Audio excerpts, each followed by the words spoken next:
Hi, welcome. Today we will talk about a very interesting thing because exist two kinds of players. The players with aggression and the players without aggression. So some players like to play with their creativity and they enjoy their own games. And others, yeah, they are just boring. So today I will give an opening for the creative players. So I'm talking about the Nakhmanson Gambit. This gambit has been popularized by Jonathan Schrenz. He's a YouTuber. It's a shame that I know that on the last month he has quitted to stream chess because of some personal problems. But he is a very creative guy, and he popularized this gambit, and he have seen several of these lines on his channel. So today I won't be doing a normal thing because I want to see all the principal variations. I want to confirm if they are playable or not. And in the end, I will give a verdict of my opinion if I think that this is playable or not. So let's jump to our video. But before that, did you know that almost 87% of the viewers isn't subscribed? Why don't you like me? I'm a great person. I need your help. I want to continue producing content just for you. Today, I will give you material that will make your opponents cry because you will be able to win with violence all kinds of players. I've already won some feed masters with this line. So this is playable at rapid games and even I don't know, classical ones. I don't know. I've never done one because I don't compete too much. But, well, if you already played that, please tell me. But the thing is that I need your help. And if you're enjoying this content, please, please subscribe. Push the notifications on. Push the like button if you're enjoying the contents. And if you have any suggestion or critics too about my accent, about the content, please put in the comments below and I will answer you. So please, please, let's jump to our video. So about our opening, well, we will see several points. And the first one, and I think it's very important to begin talking about this one, is who should play it and why.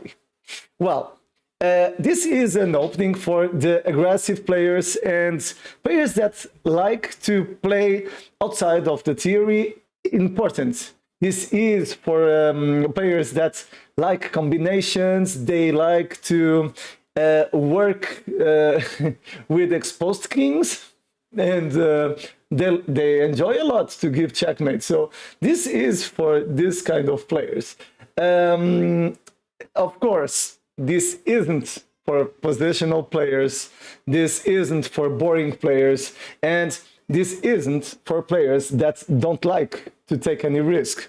Because, of course, when you play a gambit, you're committing risks, you're taking risks. And what is a gambit? A gambit is an opening where we give up material to have some kind of compensation. Why should you play it? Because it's very interesting, because you will create problems to your opponents, and because it's different. So, of course, you don't want to play this opening always, but you want to use it as an alternative or as a surprise factor. So this gambit happens is a variation of the Italian. So the Italian is this conjunction of movements. And after knight f6, here we have several variants. You can play a calm variation. You can play the lines of the knight's attack on g5. I'm going to do later on another videos, a lots of content about that. And you can play the Italian gambit. And we have a lots of theory about that too. But today I will talk about this specific variant because here, after pawn takes, we will castle. And the thing is that here we will see knight takes the pawn on e4. And okay, before we start with the variation of knight takes e4, some players are paranoid. And of course, if you want to win the game with black and your opponent is giving up 2 pawns, yeah, you can take. But of course, you're going to suffer because while you're taking the material, he is developing, he is winning tempos, and he is winning the initiative. So it will create problems for you. But of course, it's necessary because if you want to win, you need to take the risk and take the pawn. But the thing is that some players are paranoid. And for example, here, well, this can happen, bishop e7, but in my opinion, this isn't problematic for white because I will do wherever I want. For example, I can take with the knight with any problems, and even I can play e5. This is completely playable. After knight e4, in my opinion, this is easier for white. We can continue with a gambit style move like c3. And the argument is that after pawn takes, we have queen d5, and this position is already won. So I think this isn't problematic for white. So we won't be seeing this kind of lines. So about the line, after pawn takes, we will castle, and the knight will take on e4. Okay, now we will enter in our Nakhmanson Gambit. Everyone talks about the lines of rook e1, d5, bishop takes, queen takes, knight c3, the pawn cannot take, or else queen takes queen. But this is boring. This doesn't work. Okay, this doesn't work because here exists queen h5, and okay, I will take with the knight, and now bishop e7. I don't have nothing. The truth is that for me, black is better because this pawn is on d4. It's complicated to play this game for white. If black doesn't have this pawn, okay, but this pawn is boring. So the thing is that I won't be defending this stuff because after knight takes e4, we will enter the Nakhmanson Gambit with knight c3. And this is shocking for everyone. If your opponent's never seen that, he will commit several mistakes. That's the reason you don't want to play this always. Because if you play always the same thing, you will be a boring player. You don't want to be boring. You want to be dynamic. You want your opponents to be afraid of you. You want this because you enjoy to play chess. And a good chess player is versatile. Good chess player likes to see different things.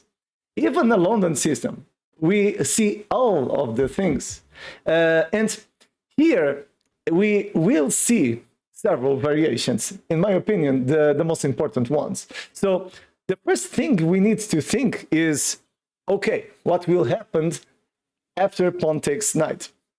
Second variation, knight takes knight, of course.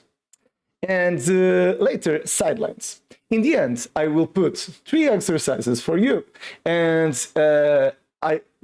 let's see if you understood all the theory. So, okay, let's jump to pawn takes knight. What is the idea? Well, I've made this experience with several classes of chess. And it's interesting because most majority was thinking about queen d5, threatening to take knight and threatening to give checkmate. But the thing is that this isn't the best move, because after queen to d5, here exists knight d6. And rook check, yeah, exists bishop e7. So the thing is that here we need to create problems. We need to create damages to the black's family, the king's family, sorry. So we will sacrifice the bishop. So we already gave up the knight, and now we will give up the bishop. And of course, this has to be done, because if the king plays to e7, this is just not normal, because queen d5, okay, I'm threatening to everything. Everything is pretty and yeah, life is beautiful for white. So this isn't good for black. Of course, if you want to win this game with black, you need to take the bishop. And right now, black is winning by 7 points. Of course, immediately we will give a check. We will attack the king, and we will take the knight. But not with the queen. We are threatening to take the knight. Here, very important. I think it's obvious. Everyone will play king e8.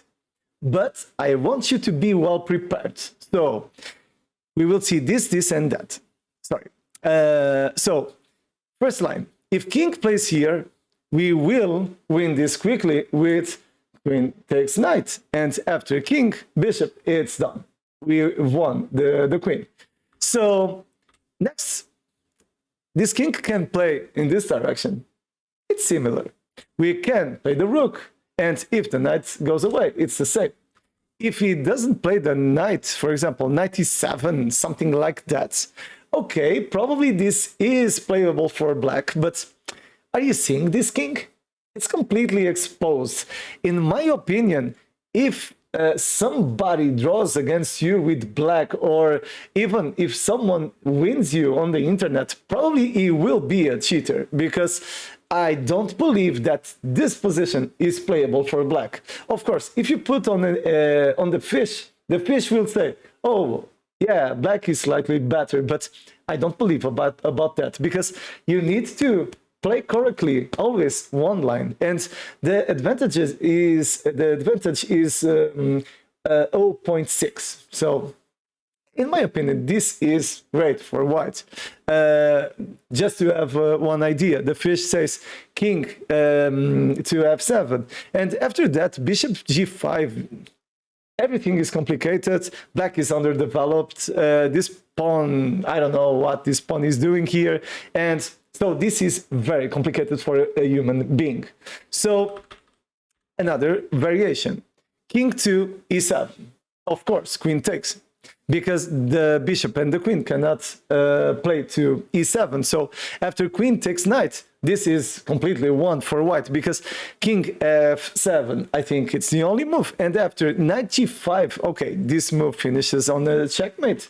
And if king goes to, I don't know, here, probably, well, this is over, yeah?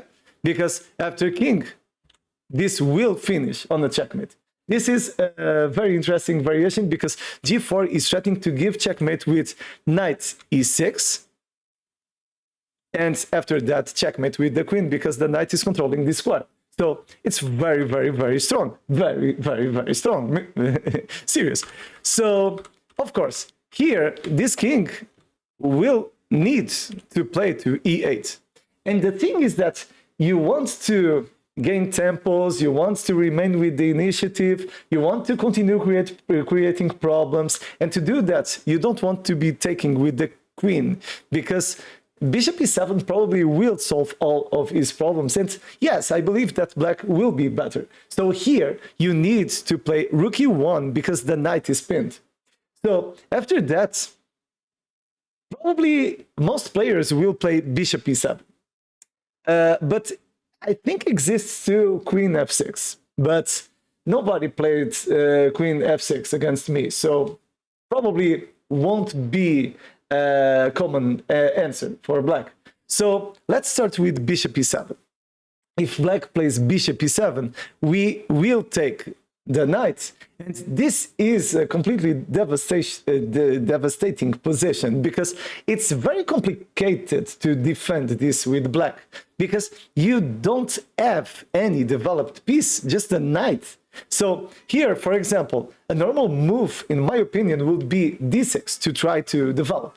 If you put this on an engine, then engine will say that with perfect playing, yes, this is playable, and the evaluation is of 0 points, 0.0000. So it's equal. So after d6, we will continue with bishop g5. And the idea is that this bishop don't want to take, because it's not possible. And even if black plays, for example, pawn takes, we will develop the rook, we will continue creating problems. And even if you want, imagine, you want to draw this game because you're playing an international master, or a grandmaster, or a FIDE master, or your friend that you never draw. You can sack the queen and draw the game. Genial stuff. Because after pawn takes, rook takes, of course, queen takes, rook takes, and this is completely equal, because I'm going to take on g7, I'm going to give check, and this is draw because of this pawn. This is a problem. So I will need to continue doing this stuff until we repeat the 3 moves. So this is draw. But I don't want to defend this kind of lines, because I believe that you're an ambitious player. You want to win this game. So to do that, we will do a different thing. We will take the bishop. And the idea is that after knight takes, we can create problems doing, for example, queen to h5. What is the idea?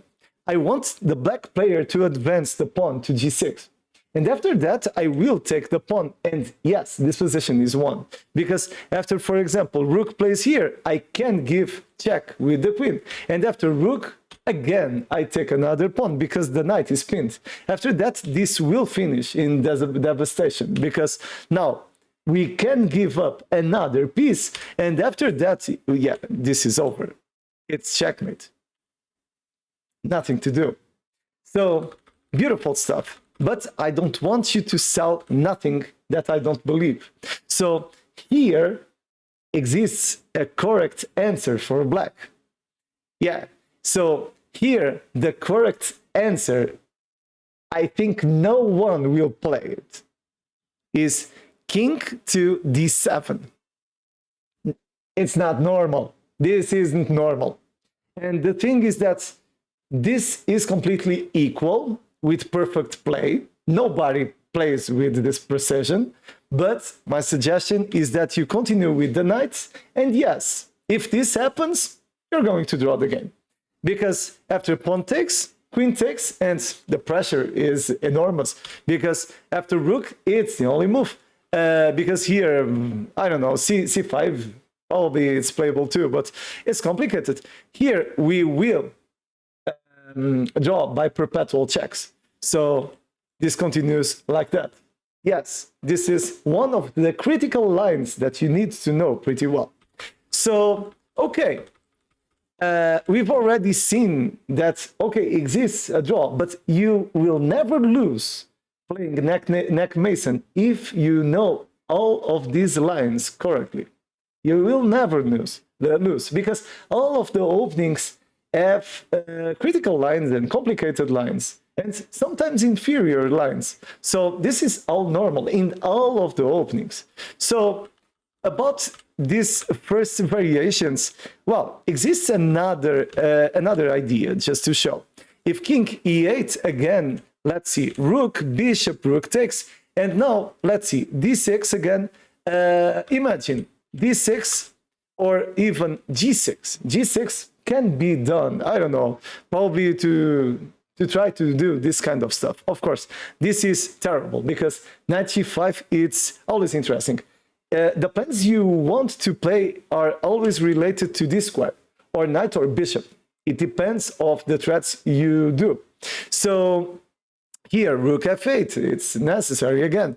And after that, we will take h7. And after rook to f, yeah, we can continue with a prophylactic move.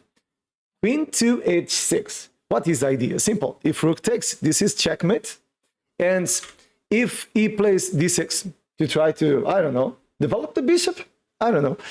Here, you can play again knight g5, and you're going to win material, because these are all being attacked by our pieces. And after, for example, rook to f5, this is, again, devastation for black, because queen g8, the bishop cannot go here, and after king plays to d7, queen e6, king again, and, well, we take on g6, and, okay, this will fall, everything will fall apart.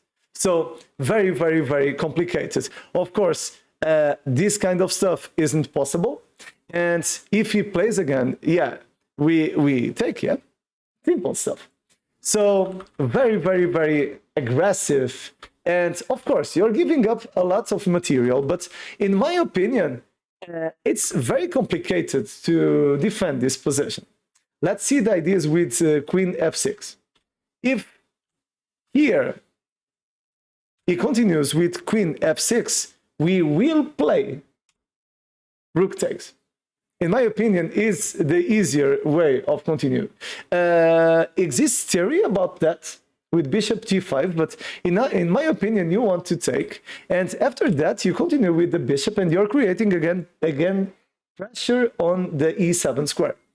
So this can continue with pawn takes, because, well, he will think that he can promote, but bishop takes, and then I'm going to collect the material. So this isn't good for black. And another idea can be just to try to exchange the queens. Here, yeah, you don't need to be afraid. You don't exchange the queen. And if d5, you sack the rook, because here you're completely, well, because rook e1 is creating again pressure on the knight, and don't forget we are seeing black playing the perfect moves. So this is all complicated for black, because here, just to show, knight on d4, we are creating again pressure on the bishop, and after that, well, queen check, I don't know how it's possible to survive to this game.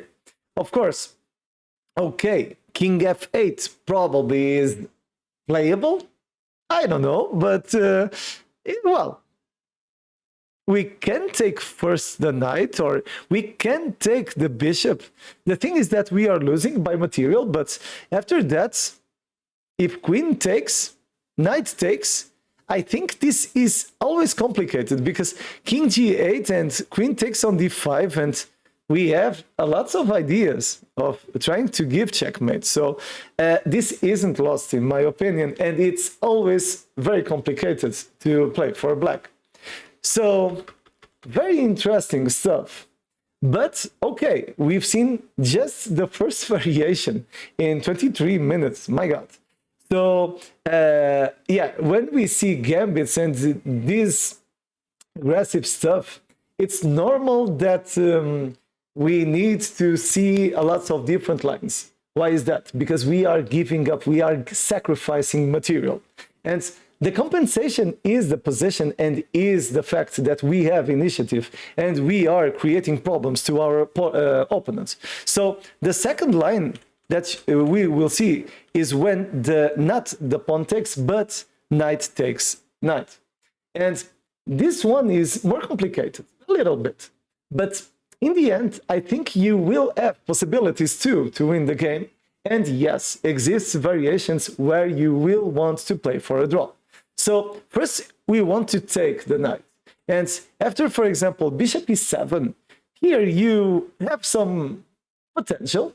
If you play, for example, bishop d3, I think this is interesting, because after, for example, castle kingside, well, we can play with, take with the knight, and we already have several ideas. For example, c3, knight e5, and even try to play knight h5. Of course, we want to play on the king side, and we have a pair of bishops, so we need to have always kind of a compensation. But okay, we are losing by 1 point, but we have more developments than that our opponents.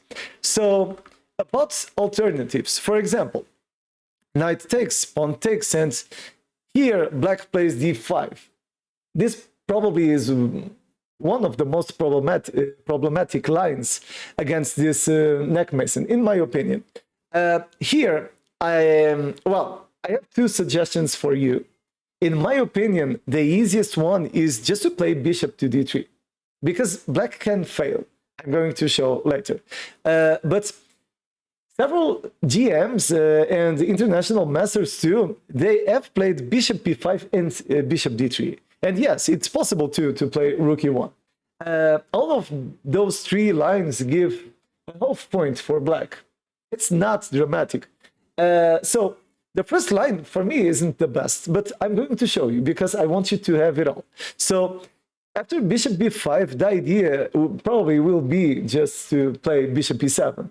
And after that, well, my suggestion is just to create pressure, but I don't enjoy this very much because this has the defense and white won't be able to play for the win. This is to play for the draw, because after bishop plays to d7, for me, it's not clear how we should play this position. For example, knight takes, queen takes, and probably c takes d4, and we will play an endgame with opposite color bishops and losing by 1 point. So evaluating with the computers, they say that black has almost half point of advantage, but this is playable.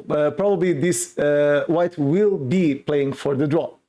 But okay, what is the alternative? Well, the alternative is just to play bishop to d3. And I like this idea a lot. For me, it's the best idea because it's not clear that you will create more problems to your opponent, but I think you have a good probability of your opponents doing a blunder. Because, for example, here I believe that most players will play bishop to e7. And after that, we will continue with pawn takes. And the thing is that I think they will castle all of them. And after that, you just play c3 with the ideas of rook to. This is important because this already have been played by a few players of 23 or more of rating. 2300, of course. Here, b6, because we are creating pressure on the b7 pawn. And after, for example, here, rook e1, it's our idea. This is one idea. We can play bishop to f. Here, black probably will play rook to e8. And my idea is just h3. If bishop takes, queen takes, we want to play rook b5 and try to take the pawn. And here, white will be better. And if queen, for example, plays here, it probably is one of the best answers for black. We play bishop f5. And okay, we are losing by 1 point, but we have pair of bishops on a semi-open game center. And we have activity, and we have some potential of creating problems on the king side. So, in my opinion, yes, this is playable. This needs to be playable.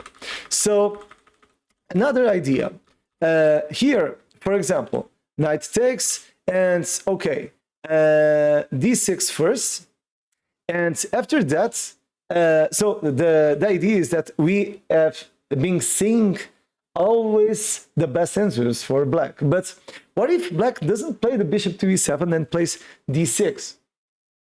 Here, this will finish with a clean victory for white, because we already have knight to g5. And here enters the lines of Fagatello, Lollies, this kind of stuff on the Italian, because we are creating pressure on the f7 square. And of course, after d5, here we can play wherever we want. In my opinion, rook e1 is the idea. And after bishop plays to e7, we can take on f7. Again, if you do this question to the fish will say, oh no, this is playable for black. But we are human. And if your opponent isn't prepared, we lose this game, because after king takes knight, the idea is just to play queen to h5, creating pressure, creating problems to the king, and creating pressure to the d5 pawn. And after g6, it's the normal move. Here we will take with the bishop, and let's see. This is a blunder, of course, but if the king plays to g7, we will give checkmate with this move, and after that with this move. And we are happy. Life is beautiful. But of course, we are assuming that he will commit a blunder. Never do this on your games. I like to do this on mine. I dream while I play, sorry. So here, he will play king to e8, so the king is on the center, he won't be able to castle manually, and we can continue creating problems playing, for example, queen to f3. Why not? Because we are creating some stuff, problems here. So, for example, rook f8 is the idea. We are losing by 3 points, but the idea is that now we will collect more material. So we take the knight, pawn takes, and then queen takes c6. We are threatening to take the rook, so of course this move isn't good. So this is the only move. And now we can continue with our game, just continuing to create pressure to our opponent. For example, queen to c4, and white is better. Because, okay, this king is on the center, the bishops don't have any mobility. The queen, I don't even talk about the queen. This rook is outside the game, so the only piece that has some potential is a rook on f8. So, yeah, this is an ugly game for black. So, after, for example, rook to b8, to try to activate this rook, we have just a very strong move. Bishop a3 and goodbye.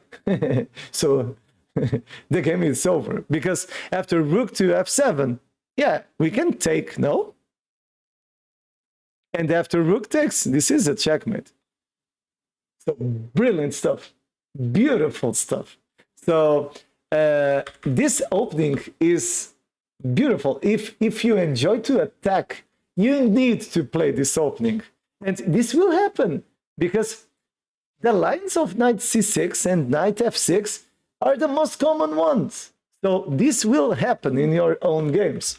So, okay, we've already seen this line, but I want to see one more variation with you, because I want you to be prepared with just this video. I don't want you to be consuming 10 or 20 or 30 videos, and one talks about that, the other talks about the same. We are talking about everything here. So if pawn takes, again, let's see another variation.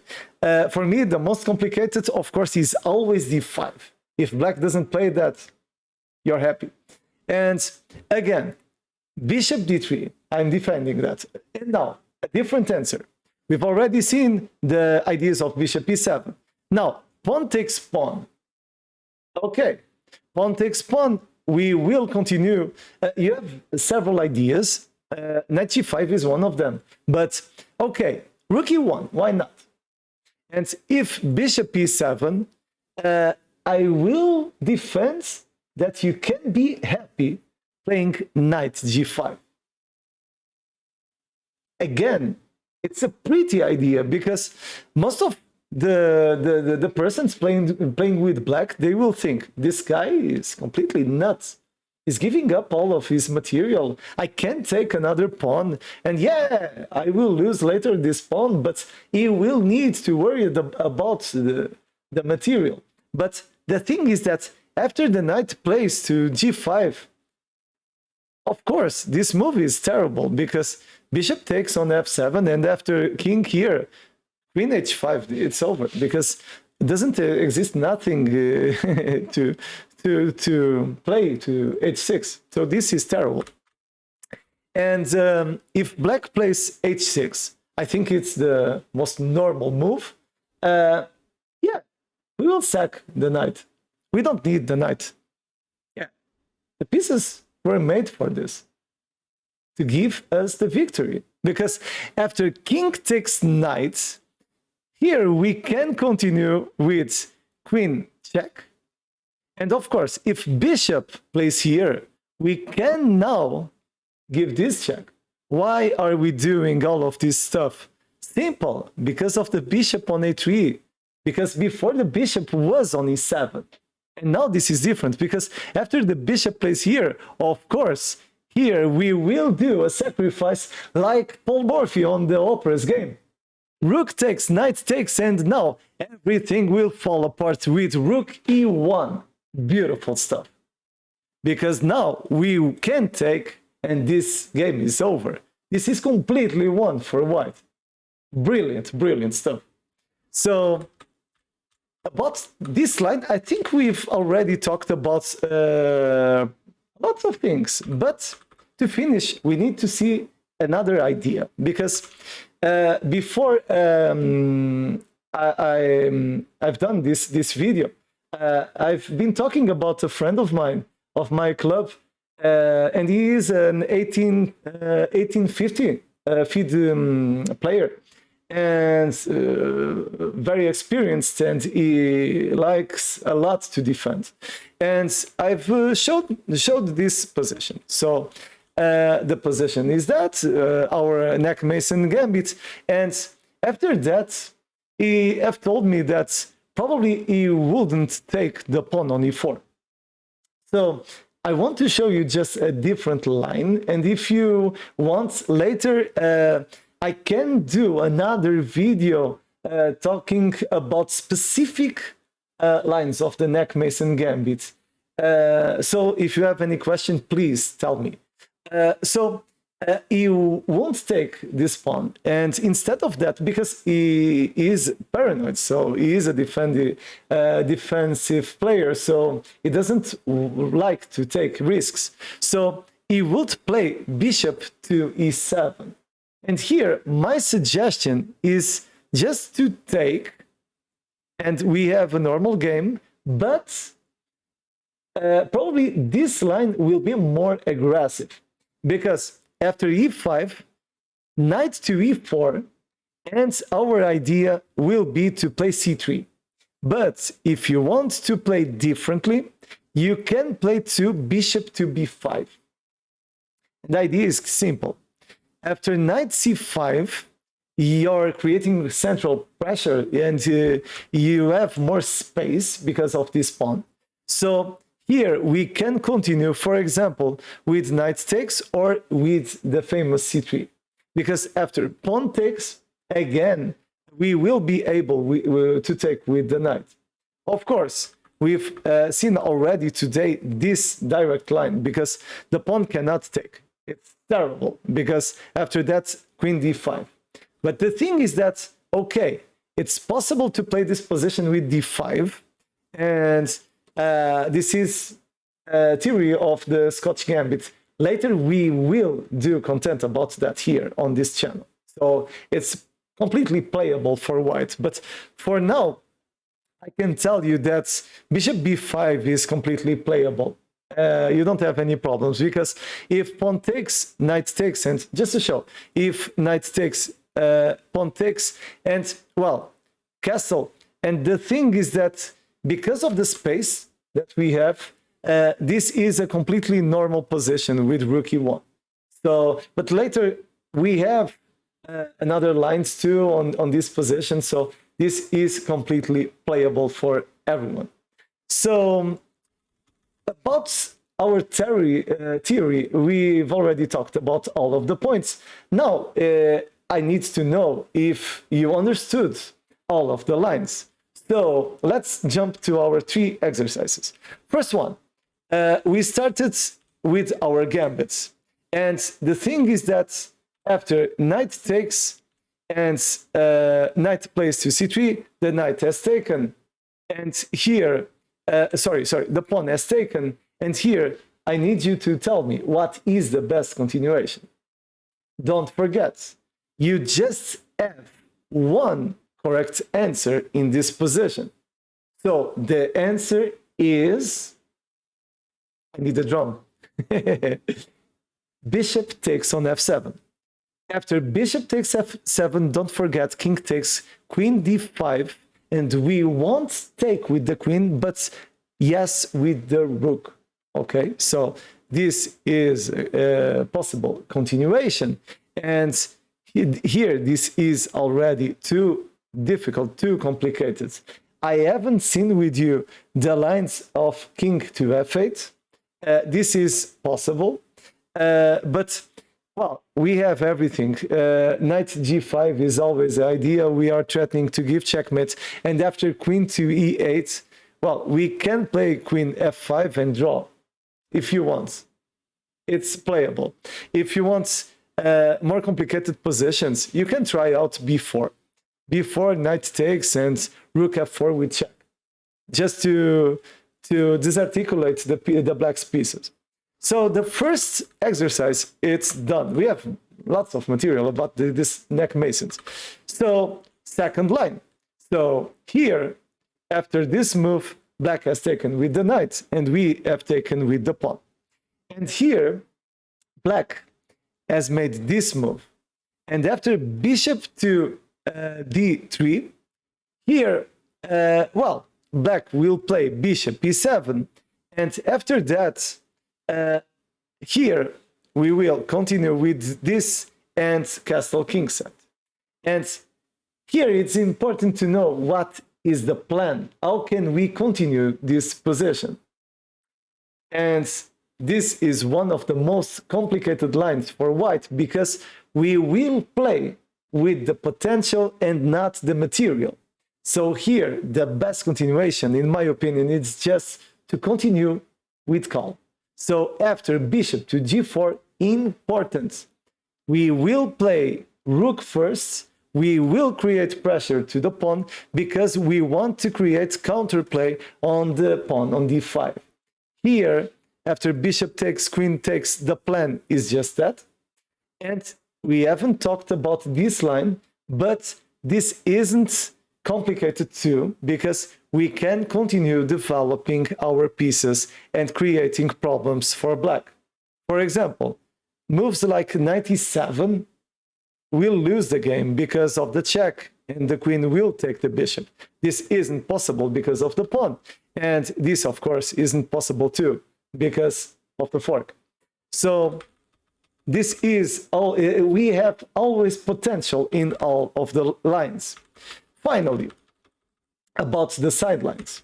When we play this kind of stuff, it isn't mandatory to take directly. For example, this line I didn't talk about, but I talked about the concept, and this is creating opening. So you need to be creative, and you need to decide correctly. So we haven't seen knight takes on the e4, and I want to know what is the best plan. I've talked about a similar line before.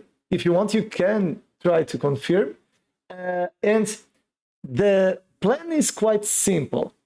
We want to win space, and we want to create problems to our opponents. So the best move is just pawn takes pawn.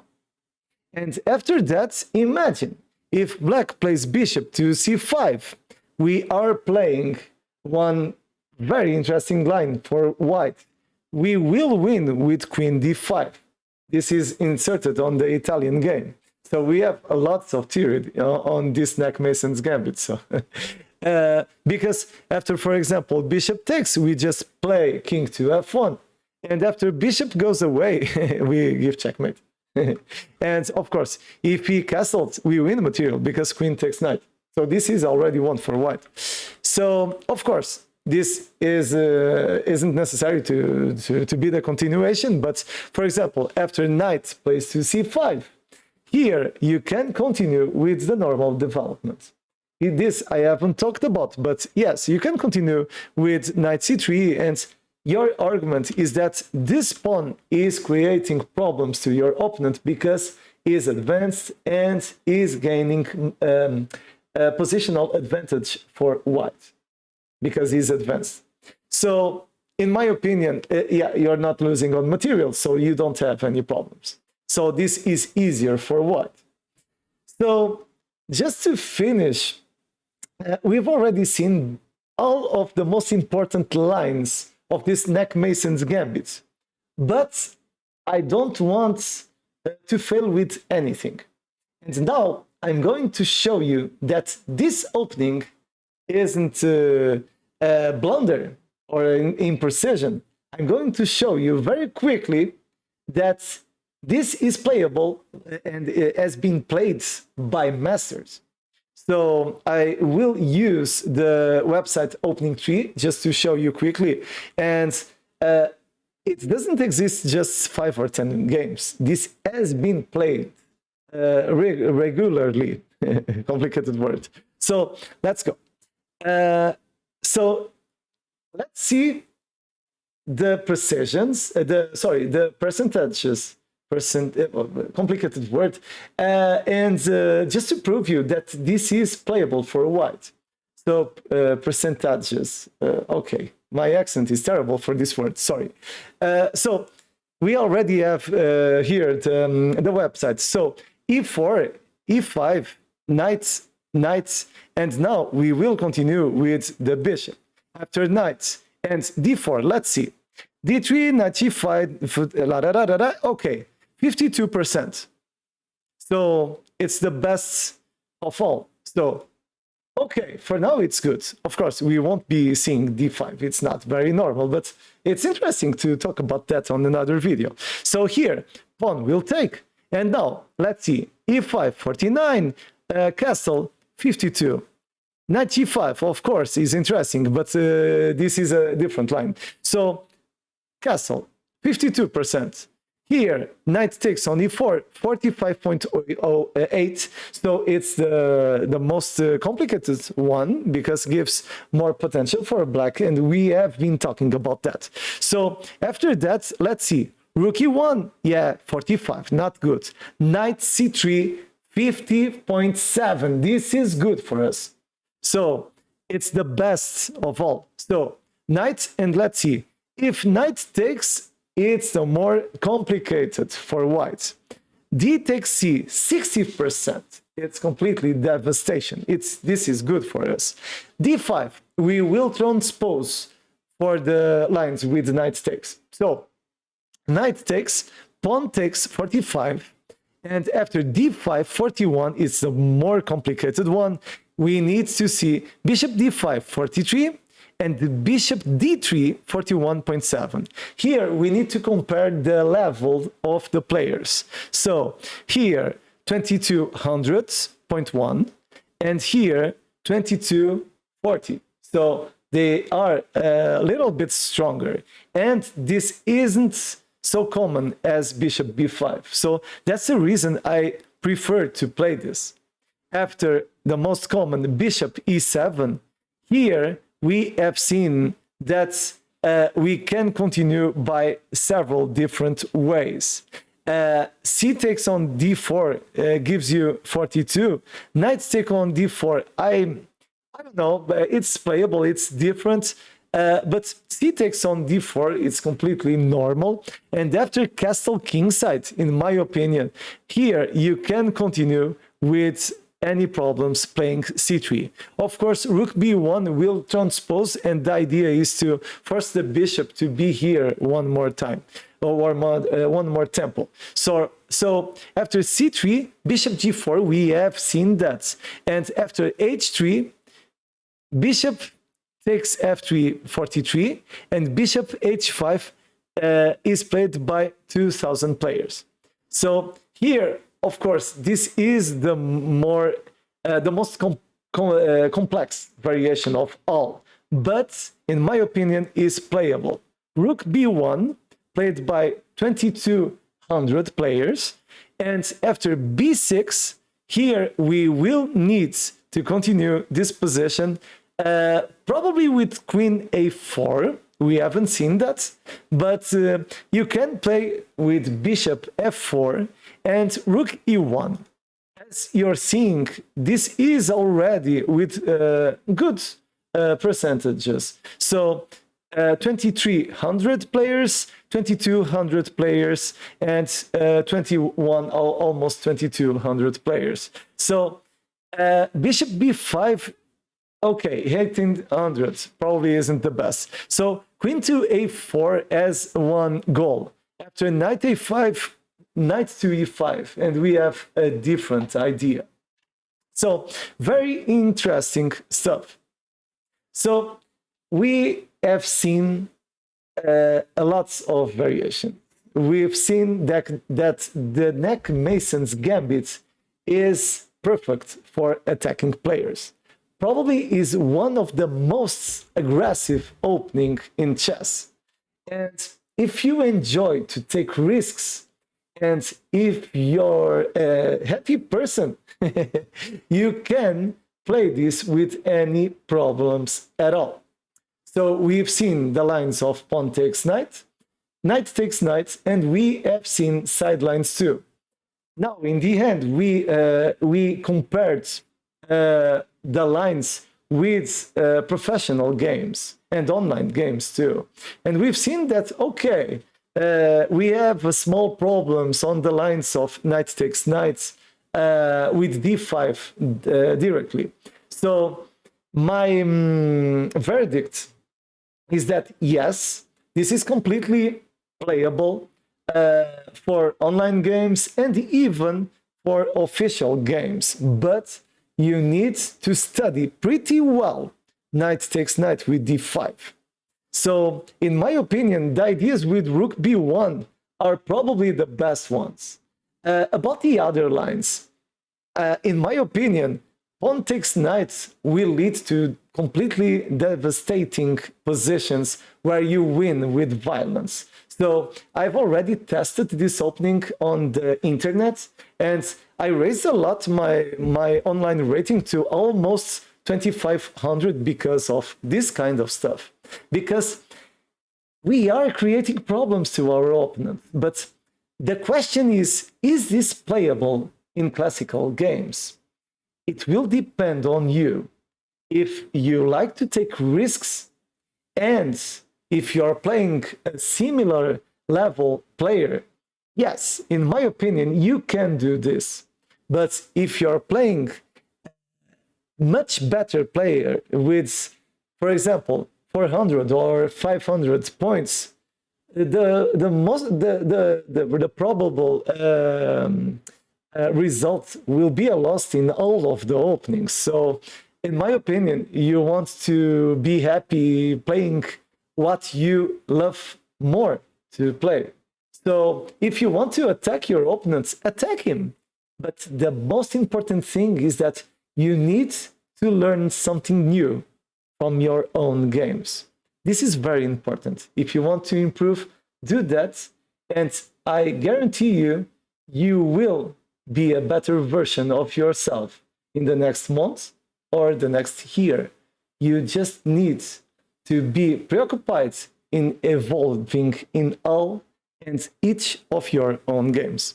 So I hope you enjoyed this video. I enjoyed a lot because this opening is very interesting and I want to play it on the internet. And of course, every day I put a new video here on this channel about chess, of course. If you haven't subscribed yet, I don't know what are you expecting about, because you know, yes, you want to see more content, please subscribe. And push the like button, be happy, and good games till tomorrow. Bye-bye.